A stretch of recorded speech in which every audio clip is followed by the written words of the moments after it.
International Business Machines, IBM, which this season has brought you Town Meetings of the World, CBS Reports, the National Health and Citizenship Tests, tonight presents Broadcast 13 in this distinguished series. This is not a crater on the moon. This is an IFO, Identified Flying Object. A man, not Superman, jetting in a Bell Aerosystems rocket belt.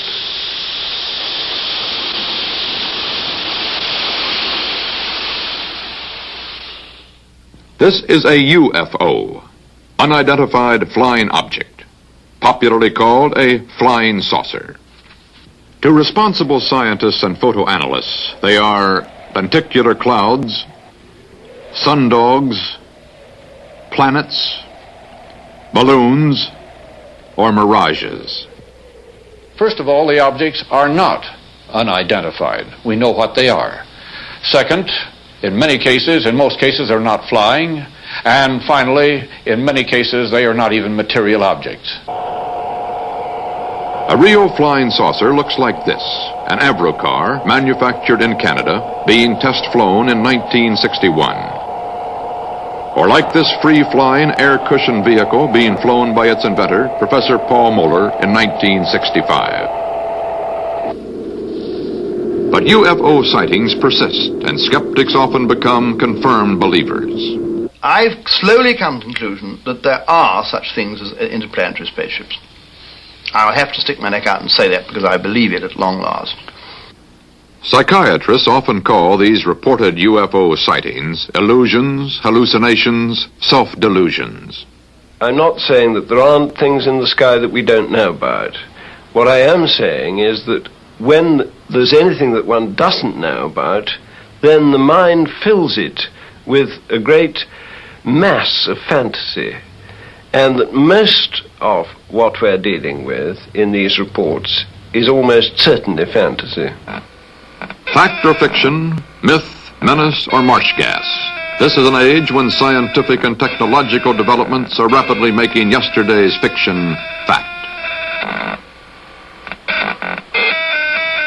How much do we know?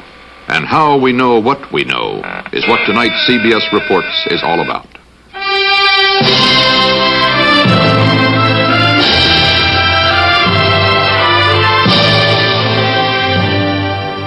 CBS Reports, UFO, Friend, Foe, or Fantasy. Reported by CBS News correspondent Walter Cronkite. Good evening. Reports of flying saucers are nothing new. From the beginning of recorded time, men have been seeing unexplainable things in the sky. And there's no reason to doubt they saw something. The question is, was what they saw really there? And what was it they really saw? The great flying saucer mystery of 1966 began here, near Dexter, Michigan, late in March. And before the month was out, flying saucers were being reported from New Jersey to California, from Colorado to Long Island, from Ohio to Georgia. Invariably, the first reports were brought in by quiet and sober citizens like Frank Manor, father of 10 children, a countryman, a hunting man, a man used to wooded swamplands by night. Well, first beginning, we were watching television, and we have 6 dogs here, and they started raising a fuss, in which they never do much, so I went outside and gave a yell at them, and as I turned around to come back on the porch, I looked to the north of me, and looked like a fallen star meteor. It was red and kind of coming down, and on about a 45, and so then I watched it, and I was going to see if it landed and then maybe go down and see what it was. And when it got to the top of the trees, it stopped, and a blue and a white light come on it. And I looked at it, and I thought I was seeing things. Frank Manor's UFO remained over his swamp more than 4 hours. His children saw it, his in-laws saw it, residents of the area saw it, the police saw it. No one photographed it, but Sergeant Newell Schneider of the Sheriff's Office remembered it well enough to draw it. No, it moved very rapidly at any speed, or rather any direction it wanted to go. Why, it could change and go to the right or the left or go crossways without hesitating a bit. What do you think it was? Well, if they call it a flying saucer, that's what it is. 40 miles away, another swampland and another UFO sighting. This is Hillsdale, and the girls at Hillsdale College had a night to remember.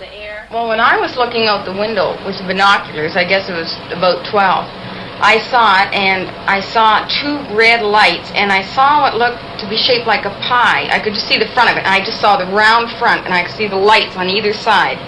And then the red light was sort of casting a glow over the whole thing, so it looked like a round disc. At first, when I'd heard the other girls talk about it, I believed them, yet I couldn't really make myself comprehend it because I hadn't seen it with my own eyes. But then when I saw it, I just was fascinated. I wasn't afraid. I just wanted to stay there and keep my eyes glued to it. I couldn't leave. I know I saw it, but, and I know myself I saw it, but I believe I saw it, but I can't fathom it because it seems so unreal. William Van Horn, Hillsdale's undertaker and civil defense director, also spotted the UFO and was out with his Geiger counter next day, checking a mysterious perfect circle where the UFO had been seen. Van Horn did not find any radioactivity here, but this did not shake his certainty that he had seen a hovering vehicle with two lights. Many people asked him why he did not go right up to the UFO in the dark. I'd much rather be a live coward than a dead hero. And with the area of uncertainty that we have here, how do I know but what maybe there's a current, a little electrical charge which is being radiated by one of these vehicles which would electrocute you if you got within a certain area of it. There was no sound whatsoever. I could not hear a bit of sound. The Air Force sent its chief scientific consultant on UFOs, Professor J. Allen Hynek, to check the Michigan sightings. Dr. Hynek agreed that the good citizens of Michigan had seen something in the marshlands. He thought they had seen marsh gas. I've had many, many letters pointing out that they, as children on the farm, had many experiences with swamp lights, and that this was obviously the thing that it was, and they couldn't understand why the people in Michigan got so excited over swamp lights. And the illusion of motion frequently is given by the fact that a little bit of swamp light appears here, it goes out, another one appears over here, that goes out then, but the illusion as viewed from a distance is that the objects have moved back and forth. And sometimes this gas will gather into a ball and actually float away. In Washington, a private unofficial group known as NICAP, National Investigations Committee on Aerial Phenomena, called a news conference, dismissed the swamp gas theory, and reopened an old argument with the Air Force. NICAP's director, Major Donald E. Kehoe, a retired Marine Corps officer, insisted that the Air Force knew more than it was telling. We are being observed by some type of device which is ahead of us, far ahead of us, and is probably controlled by a highly advanced superior civilization. Now, this is a conclusion which I personally have stated and is shared by some members of our Board of Governors and advisors, not all of them. But it has reached to the point where many people in the Air Force have the same conclusion. In fact, the Air Force at one time had a top secret estimate that these things were interplanetary spaceships. So you will see that this, instead of being a subject for ridicule and a big joke, actually is a serious matter which could affect the lives of all of us. And for the umpteenth time in as many years, the Air Force, called before a congressional committee, said it was hiding nothing. Air Force Secretary Harold Brown. We have not been hiding anything. The investigations have been made public. The explanations of those where there is a clear explanation have been made public. The hearing this morning was public for just that reason. In those cases where for lack of data or lack of a convincing hypothesis, the sighting has been kept in the unidentified category, we've been perfectly willing to say that too. But if the Air Force had nothing to hide, Frank Manor, the Michigan farmer who had brought in the first report, was caught in the middle. He was mad. Well, you can look at here. Look, beer bottles thrown. Look at my windshield. What would you think if somebody was throwing beer bottles at your house, standing out in the middle of the road screaming, you nut, you're fanatic, and all that? What would you think? Are you sorry now that you did tell people what you saw? Yes, I am. I'm sorry because not that it's not the truth, but it's just the idea, the reaction of the people. They think you're a nut. Tell you the truth, that's just what they figure you are, and I'm not going to take it no more. I don't want nobody down in here. I just leave me alone. And if the thing lands right there by that pump, I'd never say a word. And he got out and talked to me, I wouldn't tell nobody. That's just the way I feel. I'm bitter and disgusted in the whole matter. And if people's going to act like that, I hope one lands right in Ann Arbor, right in the middle of Detroit. If flying saucers had become a painfully closed subject to Frank Manor, they nevertheless remained an intriguing open subject to millions of his countrymen. UFOs had been popularized here and abroad for almost 20 years, ever since a pilot named Kenneth Arnold reported seeing some discs and said they looked to him the way saucers would if you skimmed them across water. As for the latest rash of UFO reports, a pioneer in rocketry and an early popularizer of interplanetary space travel, Dr. Willie Lay thought he detected a reason. Well, it is very typical that it is a rash, because if you get one report, you get a clutch of other reports following it. It feeds on itself, and the main problem there is that the term flying saucer, or to go official about it, UFO, has produced a label. In the past, if somebody saw a streak of light in the sky, which he couldn't understand and which didn't interest him very much, well, he might have told his wife that he saw a streak of light. Most likely he didn't. But now that he has a label to put to it, he comes home and tells his wife, his children, his neighbors, the policeman on duty, and a few other people that he saw a flying saucer. In the days to come, many more people will cite many more flying saucers. To some, these UFOs will be miracles. To others, real but unexplainable. To most scientists, natural phenomena. Some people will be fooled. Others will try to fool the rest. But a few will be expert observers, and their sightings will keep the controversy churning over whether vehicles from outer space are possible and whether indeed these vehicles already have arrived here. We turn to that part of the UFO story in a moment.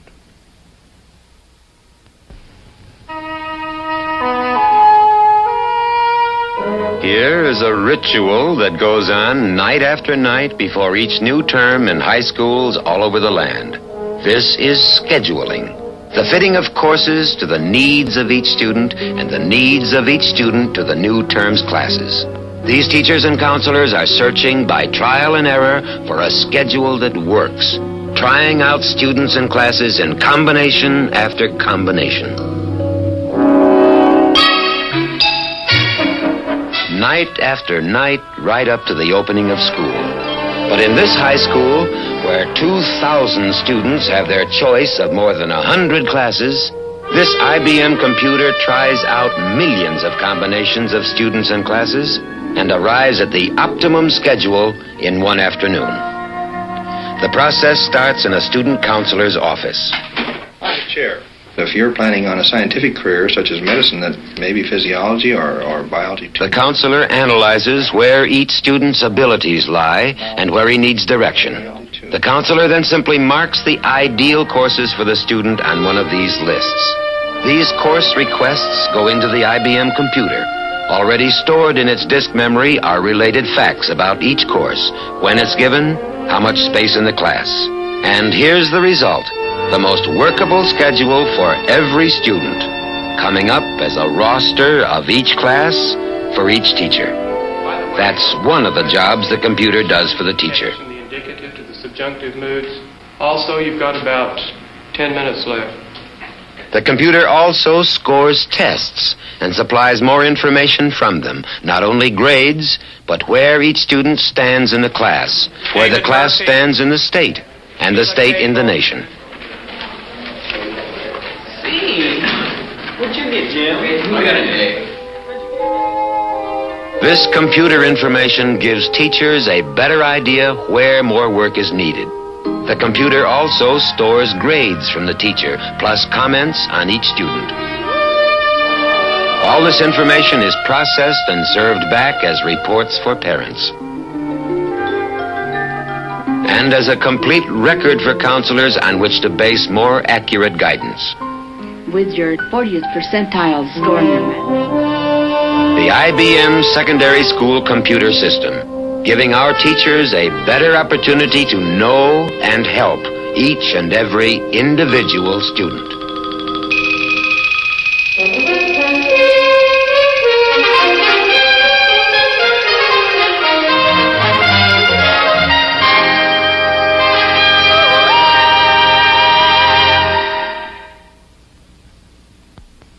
Here again is CBS News correspondent Walter Cronkite. There are more things in heaven and earth, says Shakespeare's Hamlet, than are dreamt of in your philosophy. On the other hand, there may be less there than often meets the eye. The oceanographer and meteorologist Athelstan Spielhaus. In the very early times, people didn't understand the majestic kind of catastrophes of nature. If a volcano blew its head and destroyed a village, primitive people used to think of it as some enlarged monster, some enlargement of a thing that was familiar to them, like a wild animal or something. In other words, they interpreted this ununderstandable, rather fearsome thing in terms of their present knowledge, primitive as it was. From there you get into medieval times with a sort of resurgence of mysticism and religious fervor.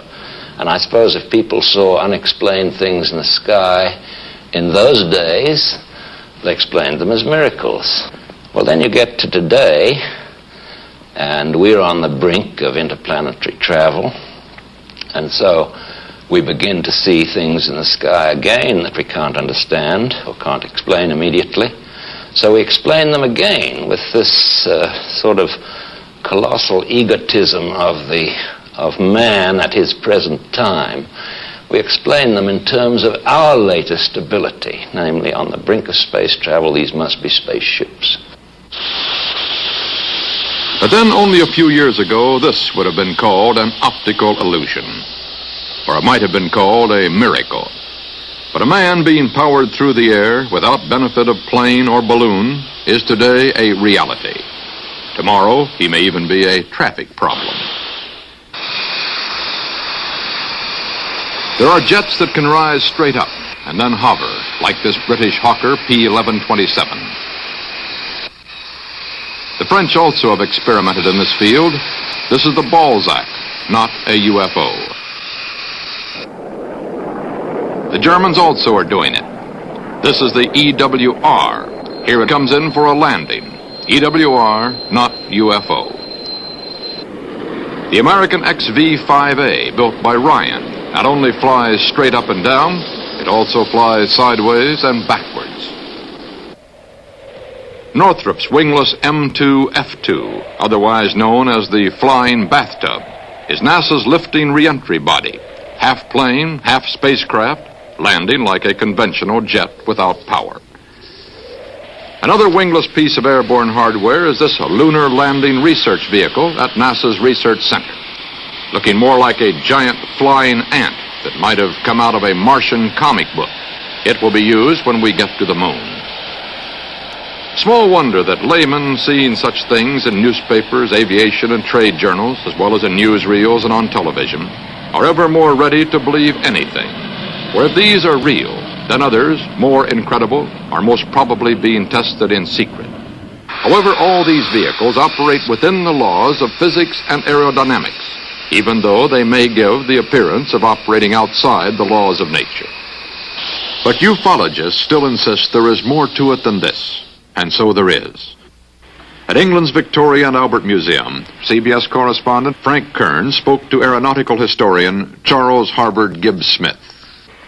My position now, I think, is that I believe that about 5% of these things are interplanetary. That is, they come to us from a world outside our planetary system, and that some of them are in fact inhabited by intelligent beings of some kind, and some look as if they're remotely controlled. After all, who really do we think we are? We're a fifth-rate, miserable, measly little system out on the edge of the Milky Way, fooling around the universe with 4,000 or 5,000 years of so-called civilization behind us. We think we are the cat's whiskers, and we are not. We're a potty, second-rate lot, fifth-rate lot, conceited as apes, not all of us. And here we go, and the moment anybody suggests that something should come in outside from outside, we think, oh, no, it can't be that, it can't be that. It's quite out, you know, these things can't happen. And I think I do it myself, we're all thinking medievally. What convinces you more than anything else?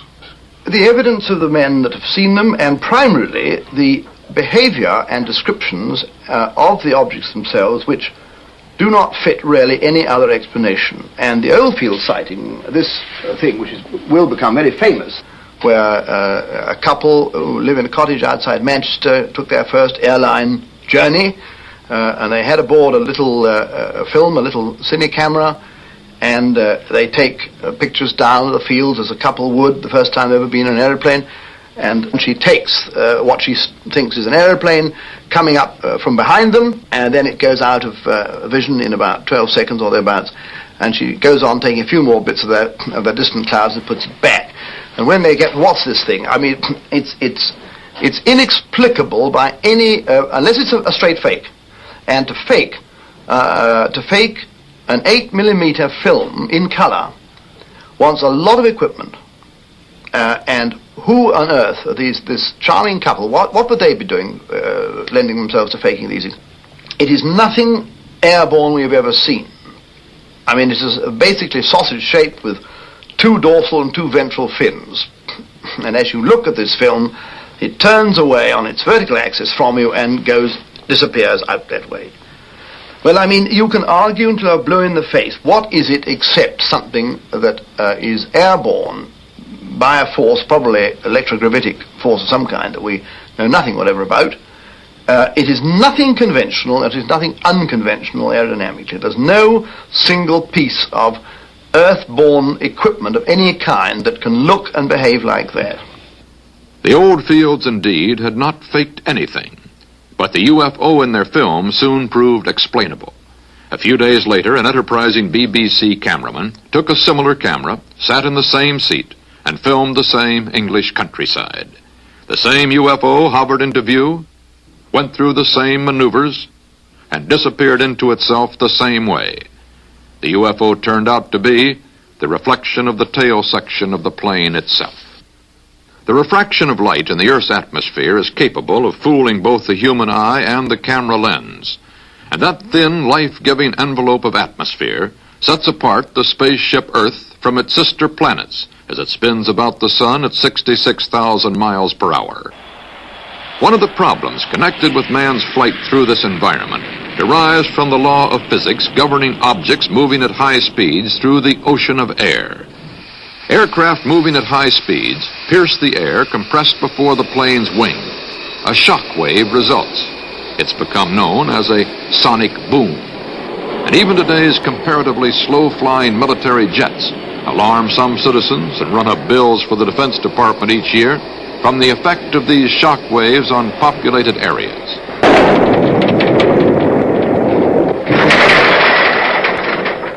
Question: why have no UFOs ever created an identical phenomenon when they're reported moving at speeds far in excess of jet planes, as this film made by Mrs. Madeline Rotifer in 1965 purports to show?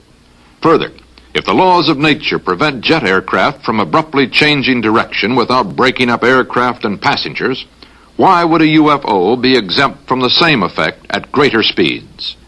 The answer of most scientists is that we are not dealing with material objects from outer space at all, but with lights, reflections, and natural phenomena. Former director of the Harvard Observatory, now a member of the Smithsonian, Professor Donald H. Menzel. Many people looking up into the sky can see a bright object on the horizon.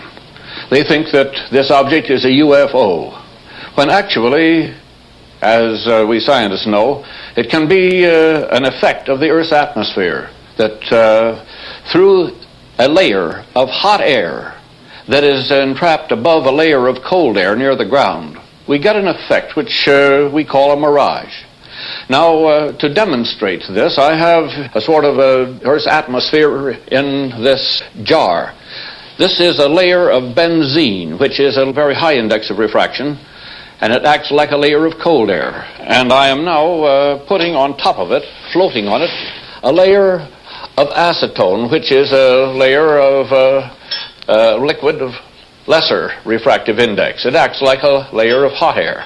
On the screen, we will see a bright light that's being projected from the ground level here and passing through the acetone on the benzene. And now we will turn out the lights. So you see on the screen that the bright spot of light that was originally traversing this artificial atmosphere and appeared at the top of the screen gradually dims.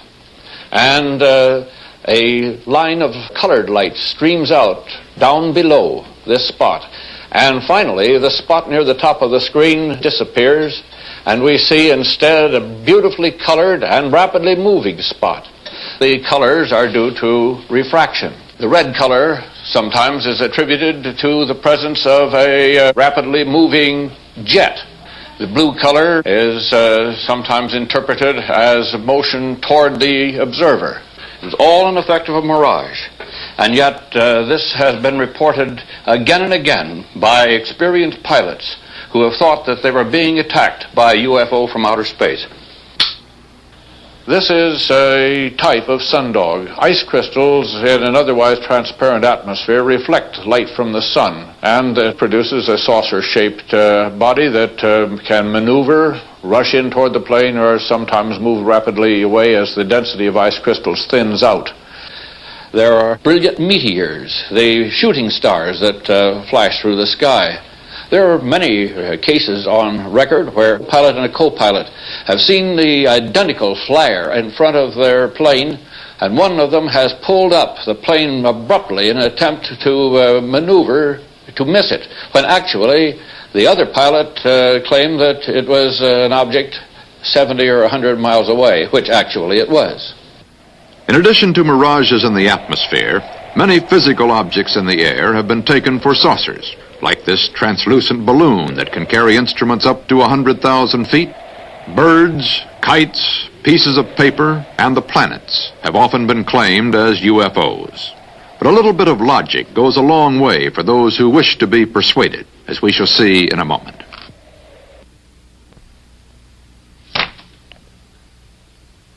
This man used to spend hours writing medical findings in longhand, but the new IBM 224 dictating unit cured him of writer's cramp. This man used to trust countless details to memory, but the new IBM 224 never forgets anything. This woman used to take notes while checking her merchandise. But the new IBM 224 takes stock of things quickly and easily. At only 28 ounces, this new IBM dictating unit is so small and so compact that you can use it anywhere you think. At home, on trips and conferences, and of course behind your desk.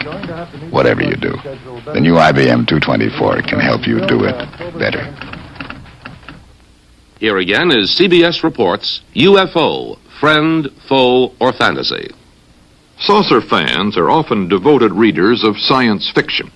Much of it is written by highly respected scientists. On an even more popular level, the comic book adventures of Flash Gordon confirm saucer buffs in the plausibility of their beliefs. But all is not peaceful on the planet Earth, because the saucer addicts are divided into cults, groups, and sects that range from the skeptical sighters who hope there is a logical answer to the true believers who feel sure the answer is being covered up by the military establishment.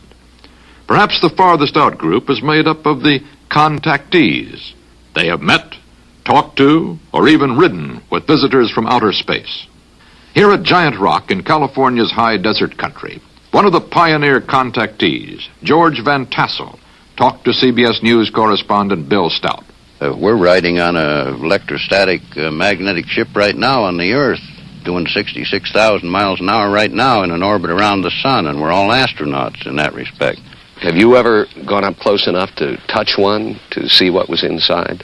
Bill, in August the 24th of 1953, I went aboard one for about 20 minutes.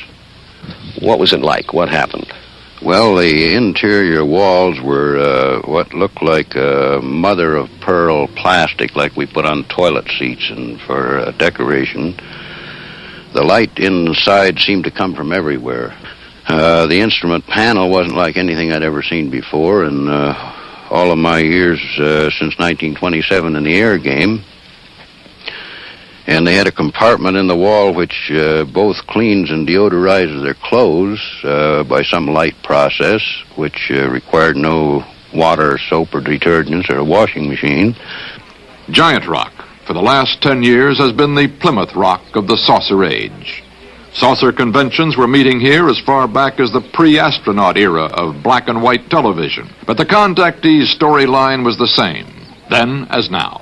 Howard, would you tell us in your own words about your trip to Venus, how it started? Well, as I say, it started first with a very decided tingling all over my body. This tingling finally extended to the mind area, and there was a clarification of mind, such as, it's hard to believe. I seem to become one with the entire universe. In the Valhalla of interplanetary contactees, the late George Adamski is regarded by his followers as something of a Christopher Columbus among outer space voyagers. And you talked to him, you asked him? I have, more or less on gestures and mental telepathy, as it is known, thought transfer. He does not speak. I mean, they he didn't at the time, but I have met him since, and he does speak very well English as well as any other language. George Adamski was successful in attracting many disciples with film like this. He called it a spaceship from Venus. His critics call it a crude hoax. This film was obtained from one of Adamski's disciples, Mrs. Madeline Rotifer, who has made her own UFO film and who credits Adamski with an assist in her first contact with Venusians. Some of them have even been to our home. And the day that the one came into the yard, which I filmed on the camera, there were 3 inside the ship. Major Kehoe and his NICAP organization have little regard for the likes of contactees, Rotifer and Adamski. They lean heavily on the testimony of professionals. According to the United States Air Force, in following a policy which is set probably fairly high in the Pentagon, there are about 250 or 300 extremely incompetent airline and military pilots in this country. They're carrying passengers. They fly across the oceans, and they seem to be quite safe. The airlines let them continue to fly, even though they have reported UFOs. Now, this is not an attack on the Air Force spokesman or the project spokesman.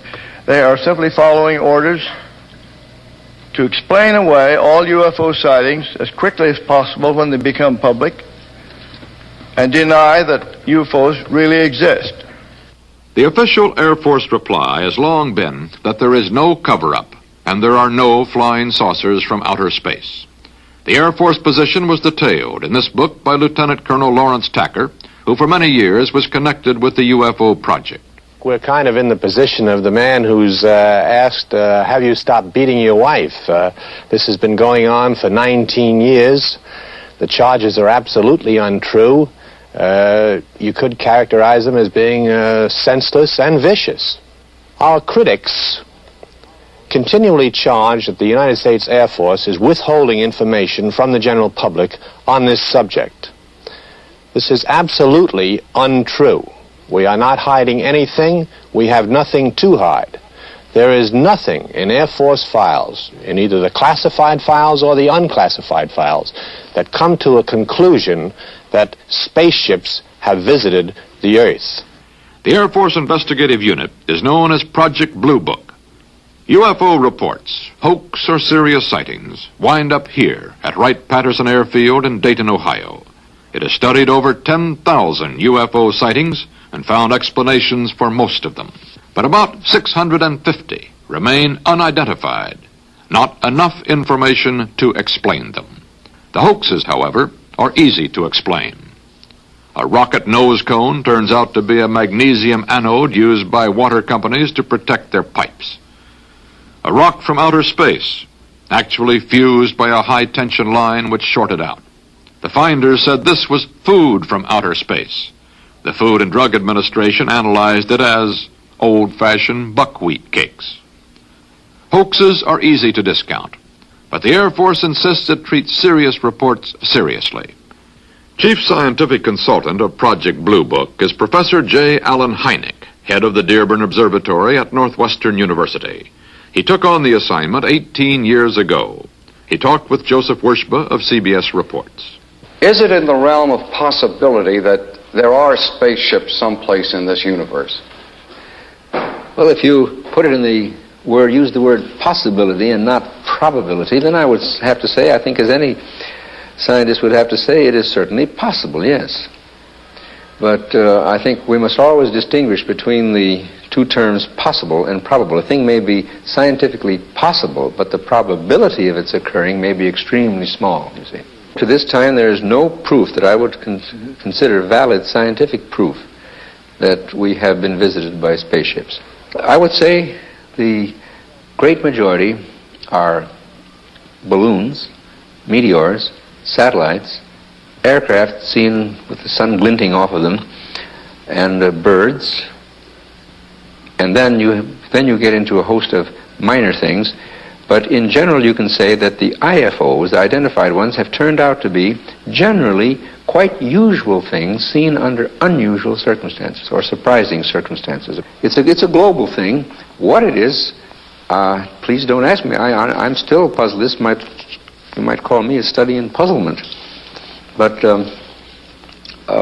that among the tremendous noise or static or crud or whatever you want to call it of tremendous number of unreliable reports that are easily explained, there is this residue of most interesting cases that intrigue me in the same way that a good mystery story intrigues me, and I'd like to get the solution. I don't think it is space people, although I would be delighted if it turned out that way, because as an astronomer, I think it would make astronomy even more interesting than it is.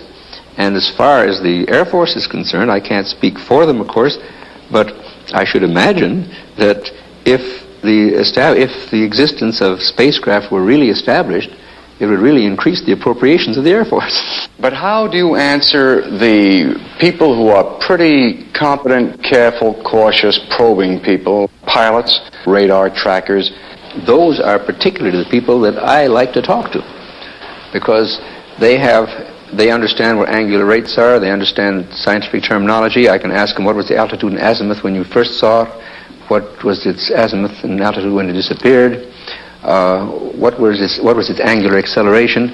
They can give you an intelligent answer to a thing like that. What is your answer to the people who are sure there are spaceships and they say that you and the Air Force are in cahoots? Well, first of all, this business about being in cahoots is just simply a downright falsehood.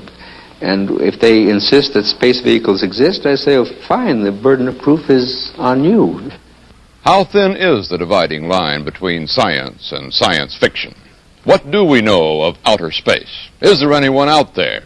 And are they headed our way? That part of the story in a moment. Let's try a speed of, say, 10 knots and a rudder angle of 27 degrees and check on that tactical diameter. These Navy men are asking a machine to solve a most intricate problem. Go. Magic finger. Find the red, green, and violet stress stimulus. At the same time, miles away, these chemists are asking it to work on their problem. All right, your red value is 48.09. Is that center line? At the same time, somewhere else, the same thing. They're all sharing a powerful IBM computer. 50 companies can now use one computer at one time, and all 50 get their answers immediately. This is time sharing. You don't need to own the computer or go where it is or be an experienced computer user. Just rent one of these, and you're in command of the distant computer. Suppose you're blending a new lipstick. Calculating color quantities can take hours. But now? Oh, you got it. 1898.66. Very good. Or you want to know how large a rudder is needed to maneuver a ship before building it. Analyzing the data collected from this Navy scale model takes days to do by hand.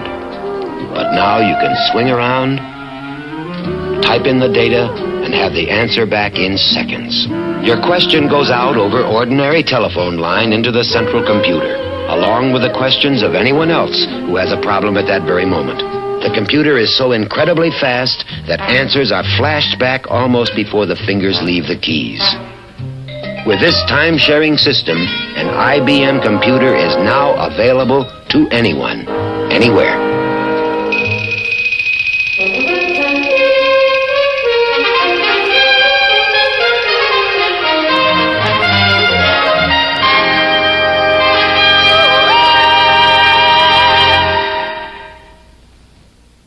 CBS Reports, UFO, Friend, Foe, or Fantasy, continues with Walter Cronkite.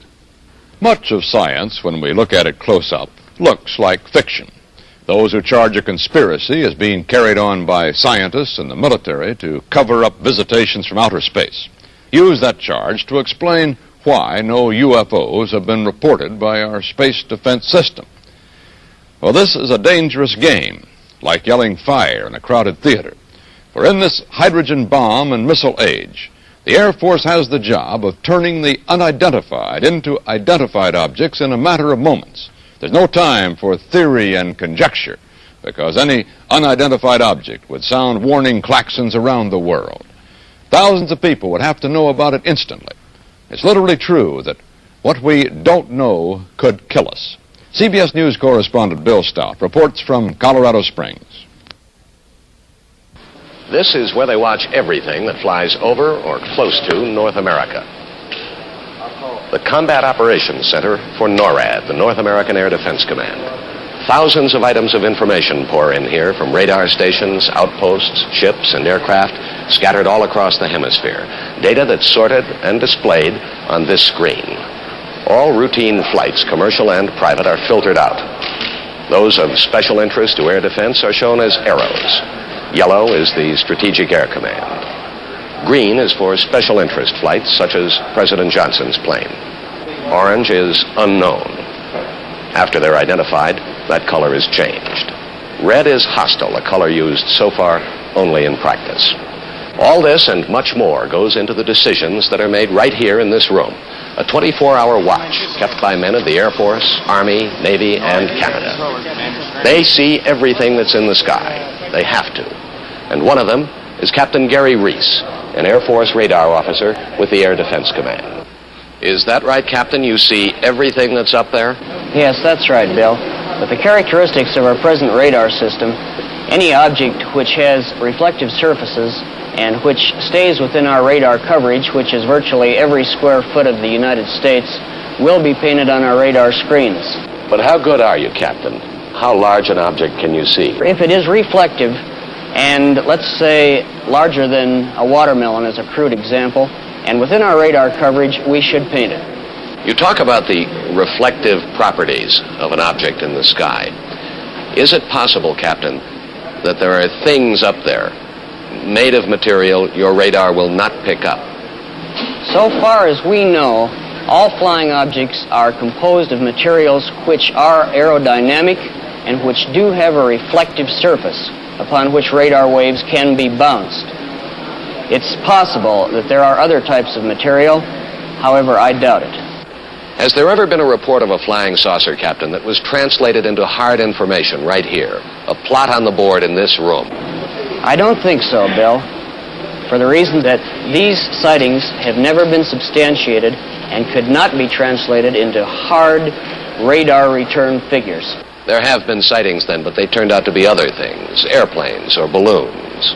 But never a saucer. You see everything up to roughly 100,000 feet?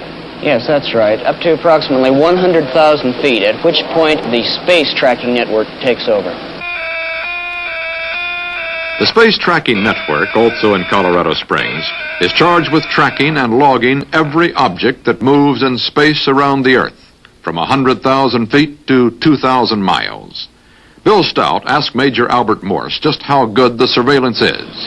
As an example of some of our precision, we have here a photo of an object re-entering the Earth's atmosphere. Through our programs, we were able to predict a precise time that this was going to happen and notified a particular agency who then went out with a camera and was able to obtain this photograph. What altitude? This is just entering the Earth's atmosphere somewhere around 400,000 feet. In keeping track on this board, you follow not only ours, but Russian, Canadian, French? Yes, sir. Everything that has been launched so far. Could there be objects in the heavens that you cannot see? Yes, sir, there possibly could be.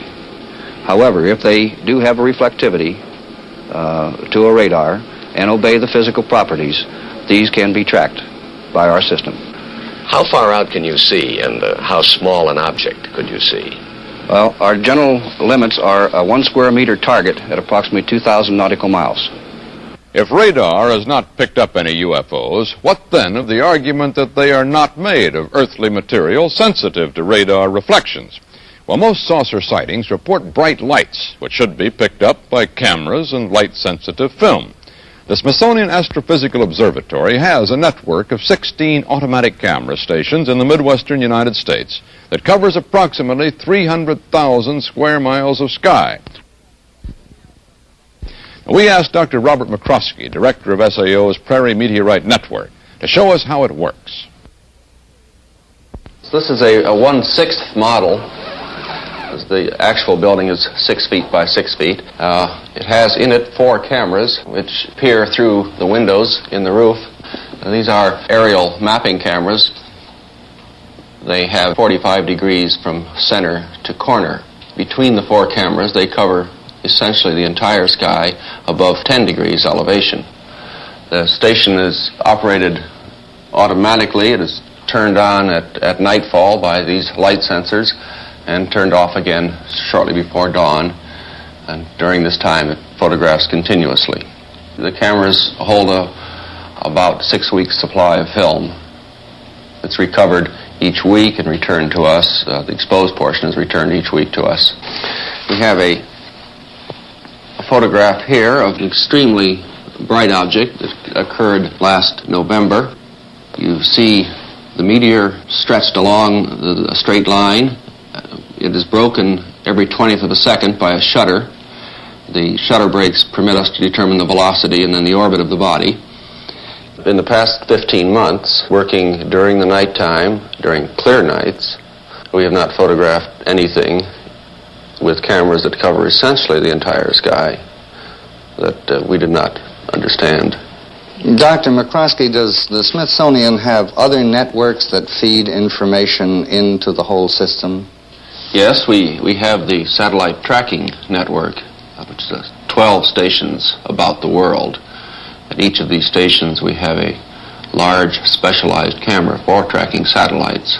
This is a model of one of them here. In size, it's about 10 feet high. The aperture is 20 inches. It's f.8.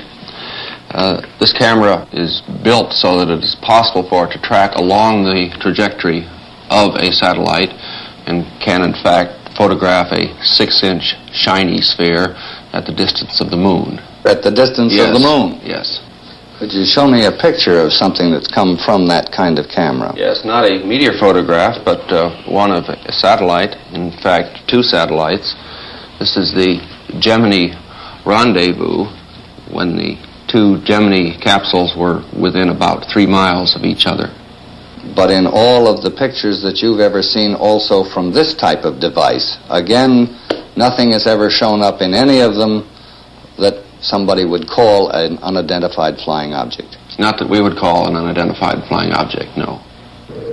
Since there are no bogies on radar that can remain unknown for long, and there is no photographic evidence, let's go farther out. The expanding knowledge of what lies beyond our planet has made it respectable to speculate about the possibility of life elsewhere. But that knowledge also makes it more difficult to conceive of interstellar space vehicles. Instrumented space probes like Mariner, flying by Venus and taking pictures of the surface of Mars.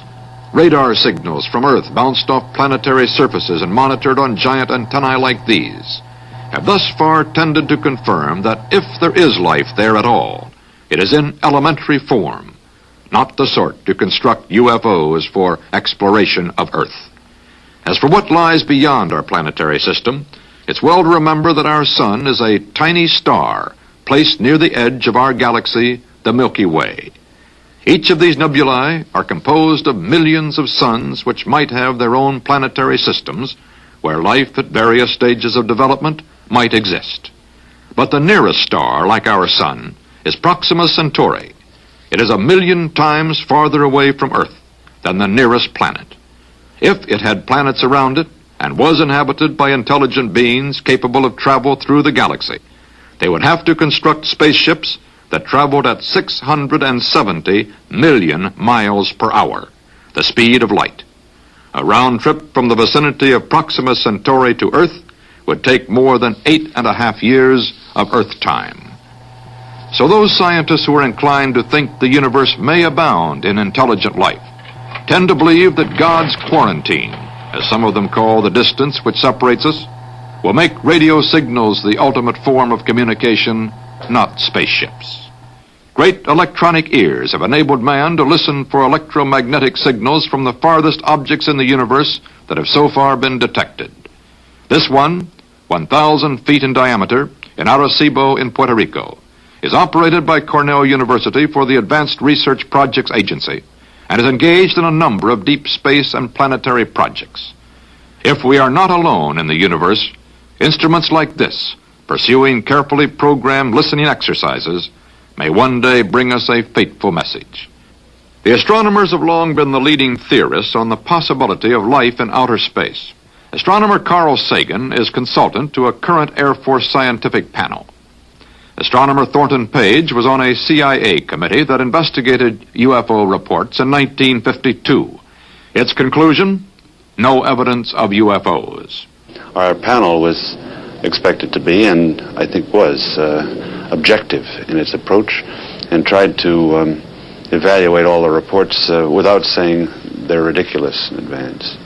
That has been repeated quite recently, and that is a good reason for talking with Carl Sagan here, because he's in the same position that I was, being the only astronomer in a similar panel. There's not a single verified or checked out report which is at all connectable with the possibility of extraterrestrial life. It doesn't say that I think extraterrestrial life is impossible. Quite the contrary. I think that many of the stars in the sky have planetary systems. We know enough now about the origin of life to make it appear likely that life arises naturally on the vast bulk of these planets. It's possible, but by no means certain, that life on many of these planets evolves into beings which are as advanced as we, or more advanced. And I don't see any reason why we can't imagine that there are civilizations thousands or millions of years in advance of ourselves capable of technical feats that we can hardly imagine. If you would believe, as the flying saucer cultists would have us believe, that the majority of the saucer reports are due to their visitations, then you have a very strange situation. That means several spaceships are coming to the Earth over interstellar distances every day, as if all the anthropologists in the world were to converge on one of the Andaman Islands in the Indian Ocean because they just invented the fishnet there or something. I think it's much more reasonable if you want to speculate on the possibility of extraterrestrial intelligence, that there are very rare visits from extraterrestrials to the Earth. There's no evidence for this. I just say that's not implausible. But to have several visits a day, I think, is straining credulity. I think a key to what's behind the real belief in flying saucers is most easily obtained if you look at the contact myths. There are several hundred people in the United States who claim to have had personal contact with the inhabitants of flying saucers who have landed. And if you examine these myths, you find that there are some peculiar regularities. The inhabitants of saucers are benevolent. I mean, they're really concerned for our well-being. They're omnipotent, extremely powerful, omniscient, extremely knowledgeable, and they often wear long white robes. Now, this combination is something I've heard in another context. This isn't science, this is religion. And what I suspect is happening is this. We live in very unsettled times. It used to be possible to believe in a personal, benevolent, powerful, all-knowing God who cared about individuals who you could pray to. But now, there's very few people who really believe that, I think. science, for good or for ill, has destroyed a lot of the traditional theologies. And yet people have the same needs to believe that they always did, perhaps more so because of the times we live in. Well, the flying saucer myths are a really clever compromise. It's a way of having beings that come from the sky, that are worried about us, that are powerful, that are going to step in and prevent us from destroying ourselves, as we very well might, and yet have it in the cloak of science, so that no one can say, nonsense, that doesn't match science. It's all very pseudo-scientific. I would think that that at least for the contact myths, and probably for a lot of the events of people who just see things they don't understand flying overhead, that what's involved psychology and theology, and not so much the physical sciences. So, as we have seen, scientists think the evidence is mounting that life in some form exists elsewhere in the universe. But almost unanimously, they find no evidence that anything out there has come here. One thing is clear. You could not keep a spaceship a secret. Too many professionals with too many powerful instruments are probing the skies these days. And too many journalists could not be restrained from trumpeting one of the greatest news stories of all time. It also seems clear that since the security of our world is involved in converting all UFOs immediately into IFOs, perhaps these phenomena are properly the responsibility of scientists and the military, with periodic reports to the public on what they have found, if anything. The rest of us can emulate the scientists by keeping an open mind, since yesterday's fantasy sometimes turns into tomorrow's reality. But we might remember, too, that while fantasy improves science fiction, science is more often served by facts. This is Walter Cronkite for CBS Reports. Good night. CBS Reports, UFO, Friend, Foe, or Fantasy, has been brought to you by International Business Machines, IBM.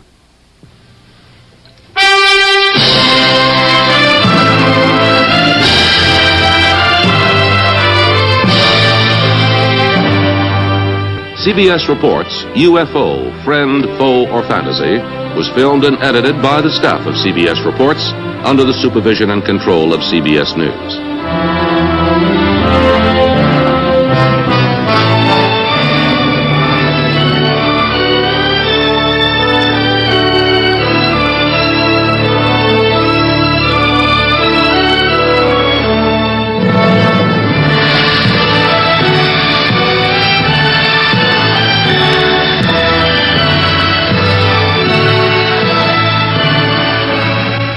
Telescopic film of the galaxies, courtesy of California Institute of Technology and Carnegie Institution of Washington, D.C.